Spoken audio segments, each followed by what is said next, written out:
We have Wayne Shaver and Jean McMenemy, who many of you might know as they've been in our community as artists for lots of years. I won't count them. Wayne is the sculptor. He's the hammer part of the collaborative team, and Jean is the calligrapher, the pen part of the team. So I wanted to start by asking you about this fabulous piece that you've done for the show called Abracadabra. And I wanted to ask you about how you collaborated to make this beautiful piece of art. Well, it started with a 6x6 piece that I did several years ago for the Art Squared show for Art Walla. And it was a piece that was in color, and it had, was done with colored pencil and pen drawing. And Wayne liked the design, and he thought it would make a nice gate, and so we decided to do this piece. And we've been talking about it for several years, but we finally decided this would be a good opportunity to do it. So I took the drawing, the original drawing, and took the color out of it and simplified it so that I could enlarge it up to this size. And we had that enlargement printed, and then Wayne used that as a template to cut the metal pieces. And the leaves are made of bronze, and the rest of it is made from steel bar. And I tried to be as faithful as I could to her design. So I went through the enlargement we had and used it as a template and numbered all the leaves, and so that I made sure that the right shape of leaf got in the right place. And then I bent the pieces in my press and then ground them to the right shape of her pen stroke, and then welded it all together and cleaned it up, and then we put a patina on it. And there it is. And I think it came out really well. And we had several discussions about the patina. We didn't agree at first about how that was going to, what the colors were going to be.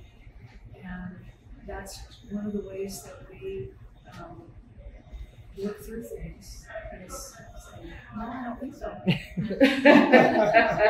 You never come out here and look at this.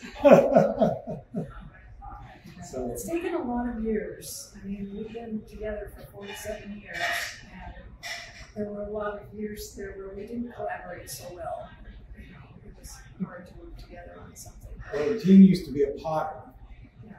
And we did a series of pots. Yeah, that was our first. And the only way we could do it was Jean would do the pot in her studio and bring it over to my studio and leave it.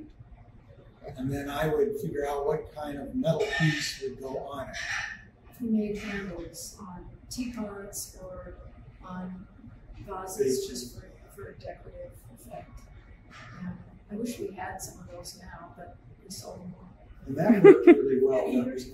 We can't do it in the same place. We could design it in advance together because we just argued too much. Yeah. Kind of like we both want to take the lead. How well do you dance together? Oh, that's another thing. We don't do that. took dancing lessons. We took dance class together, Western Swing, long time ago. And always at the beginning, you come in, oh, everybody's happy. And then at the end, everybody's like, everybody's walking out like this. All the couples are like 3 feet apart. Well, I'd love to walk past the gate and into this beautiful, restful alcove and ask you your next question. So if you can go in and face the camera again. I know that many of you may know that Wayne has done a number of public art commissions here in Walla Walla, but also all over the Northwest. And his name is on them, but there's a lot of collaboration I know that goes on. So I'd love to hear about, Jean, what you do to help him get and then produce a public art commission. A lot. Starts with the getting part. because I'm the one that feels comfortable more or less on the computer, and I have signed up for all the different calls for entry places you can get from all over the country and sometimes all over the world. And I look at them and I decide which ones might be a good fit for Wayne's work. And then I show them to him and say, what do you think? Should we apply for this one? And then he kind of can make that decision, because some of them, as we've gotten older, it's gotten more and more apparent that we need to stick closer to home, so we're not applying for one so far away. He's had some commissions on the East Coast, and it just gets to be too difficult. So now we look for regional calls, and then we decide which ones might be good. And then he comes up with an idea. Sometimes you have to have a little of an idea of what you want to do before they give you the job. A lot of times all they want is your resume and some images, that's the kind you like. But sometimes they want you to do a little proposal. And so he comes up with the idea, and then he walks up and down telling me the idea while I type it. Yeah, I think better when I'm walking. Yeah, he's kind of a kinetic thinker. Yeah. So he walks around and then he can talk about what he wants to do. That took us a long time to figure that out too. You can't just sit him down and say, okay, what do you want? What do you want me to say? Because that doesn't work. So. Are you thinking? Yeah, there'll be these long silences. What are you thinking about? You can tell it's been an evolving process, but we're pretty good at it now. We can bang them out.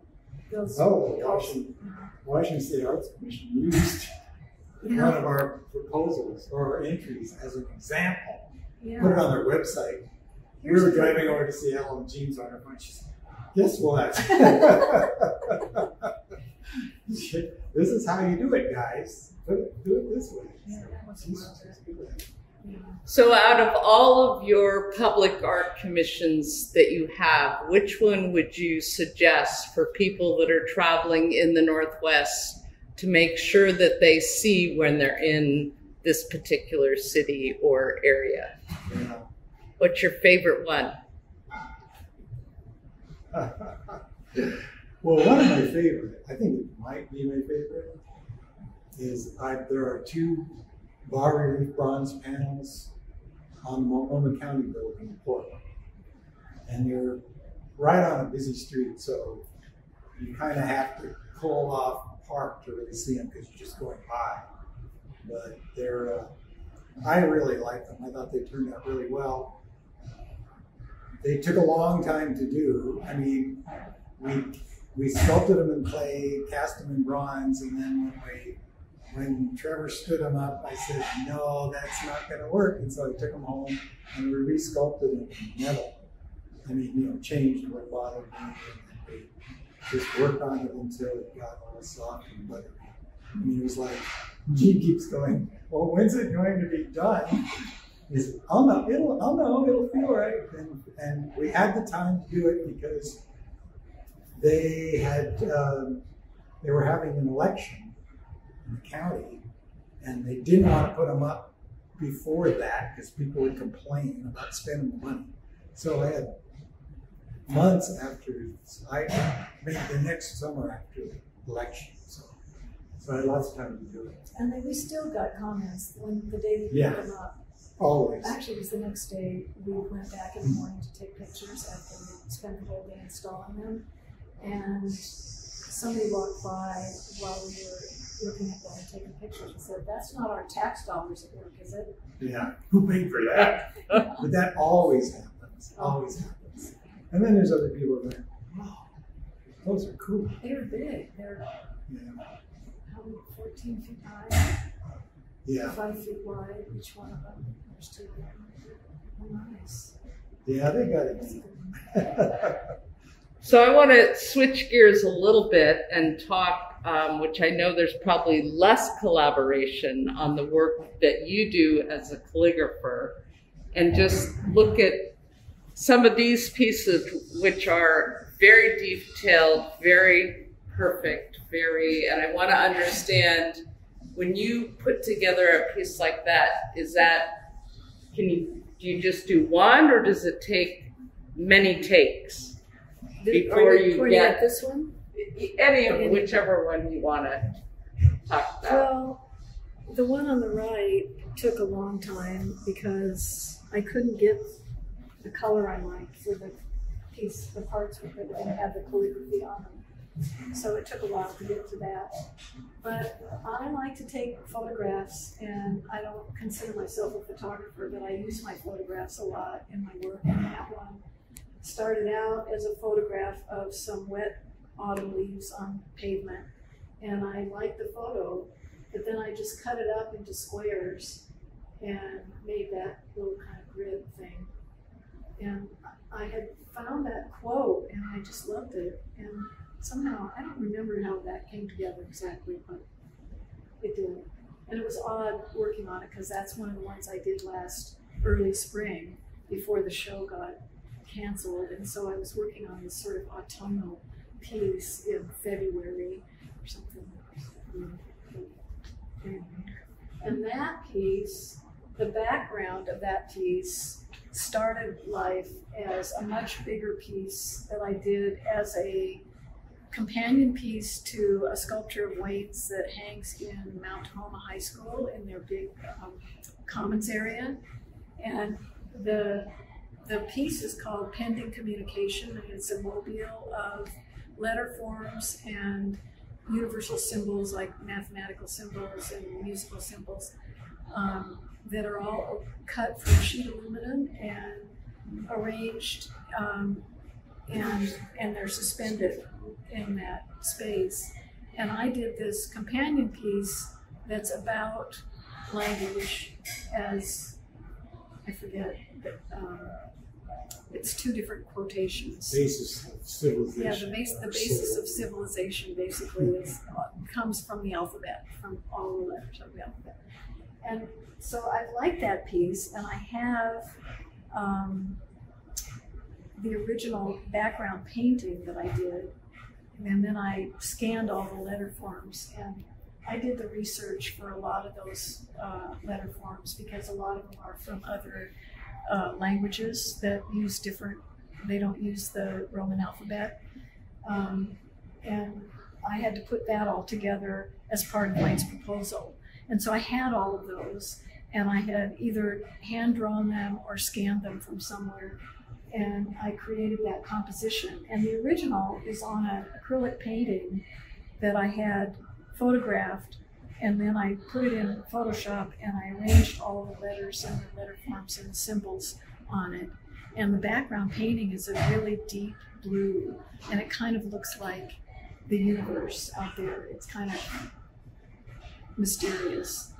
But I decided I liked the composition well enough, and I wanted to use it again. So I used part of it and put it back in Photoshop and started playing with the color. And that's the same background as that one.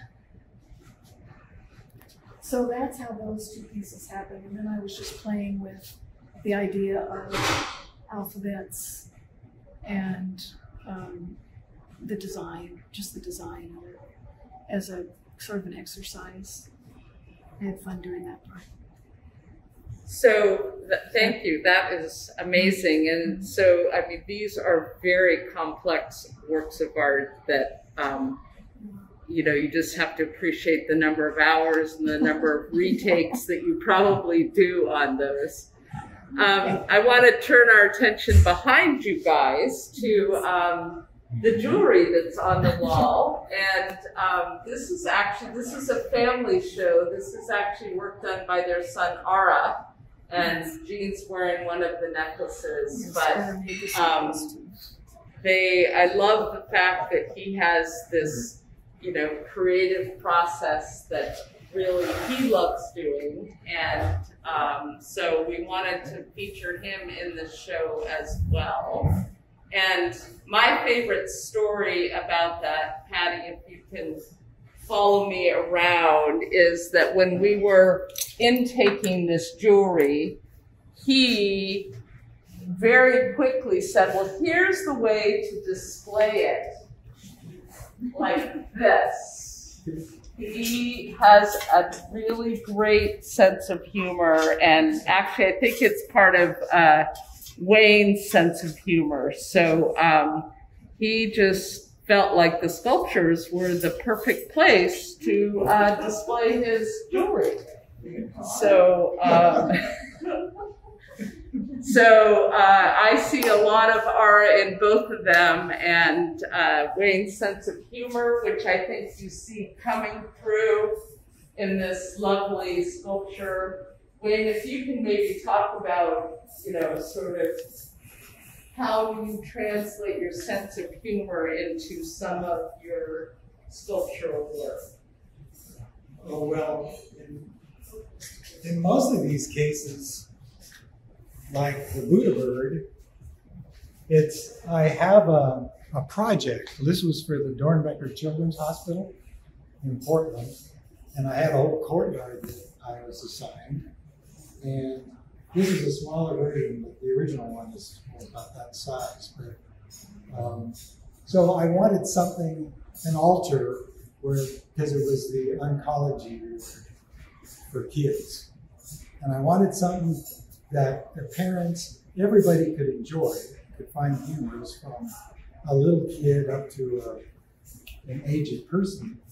And I wanted it to be serve multiple purposes. So I came up with the Buddha bird, and the other one, this is kind of closed in, so you can put an offering there if you want. Or you can rub his belly for luck. He has an outie.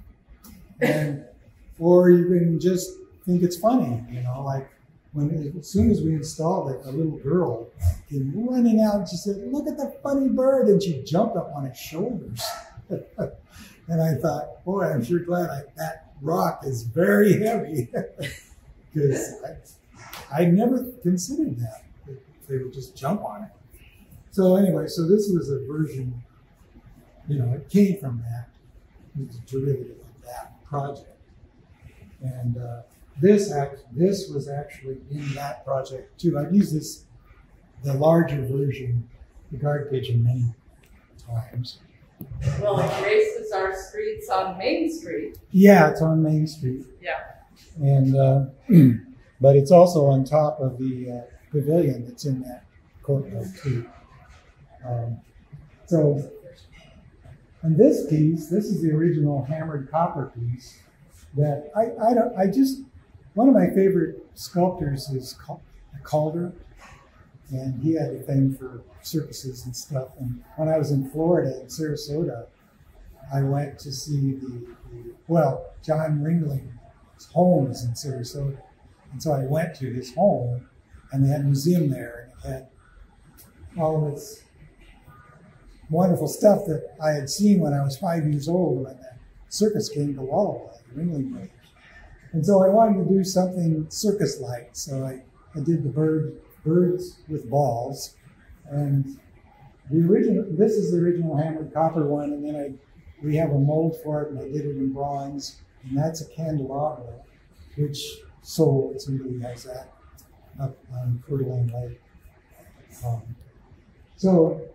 It's just I have these parameters, and then I create something that fits that parameter, and that, usually I'll be walking around thinking, and if I just go, huh, then I know I probably should do that one, because it made me laugh.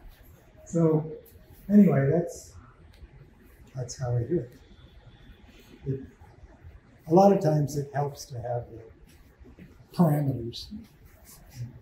So you answered my last question that I was going to ask each of you, which is who is an artist that really inspired some of your work? So you've answered it.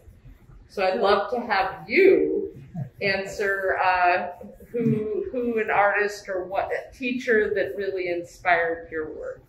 Okay, but I also want to say that Wayne is wearing his Transcend the Bullshit t-shirt, which is designed by Harold Blaze. And Harold Blaze was one of Wayne's teachers in Spokane when he was a student. He was a very well-known and beloved guy in Spokane in the Northwest. Yeah, and his work was very whimsical. He had a lot of whimsical. I remember saying, "Do you do anything serious?" And he said, "My whimsy is very serious." And I just felt so stupid. It's like, oh, yeah. 20 years old. Yeah, I was just a kid. And I think my biggest influence as a calligrapher is Lloyd Reynolds, who taught at Reed College. When I was a student in college, I didn't go to Reed, but I was from Portland and I knew of him. And he trained a lot of calligraphers in the Portland area.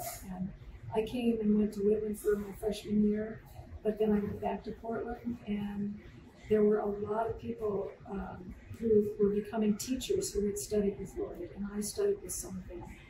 So he's my big calligraphy influence. And I have pottery influence and stuff too. But calligraphy stuck with me the longest. I've been doing calligraphy since I was a junior in high school.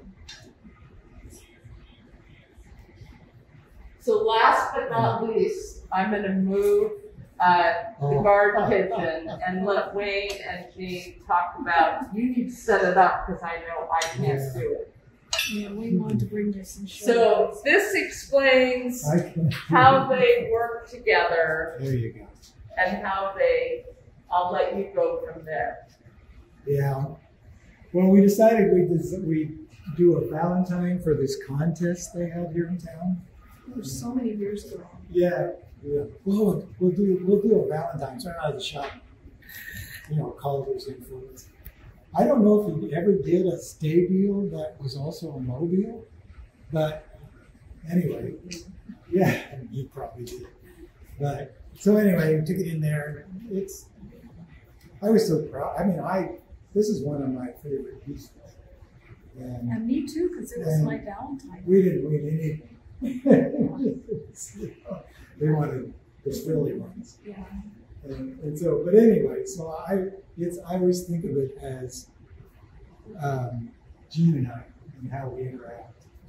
And sometimes I'm this person, and sometimes I'm this person, and vice versa. So, and it's been, you can tell it's been people have played with it a lot, and it gets knocked off and it's chipped and stuff, but it's been around for at least 40 years.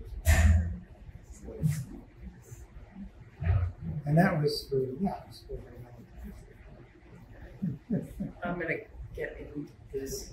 Well, I really want to thank you guys, one, because this show was scheduled to be in April, and obviously we all know what happened in April, so they were willing to put it off until September, and I just am so excited to have this show here, to have you guys here, and I really hope that all of you will come. This show will open this Thursday, September 3rd, and we're open Thursday through Sunday from 11 to 6, and please come and see it.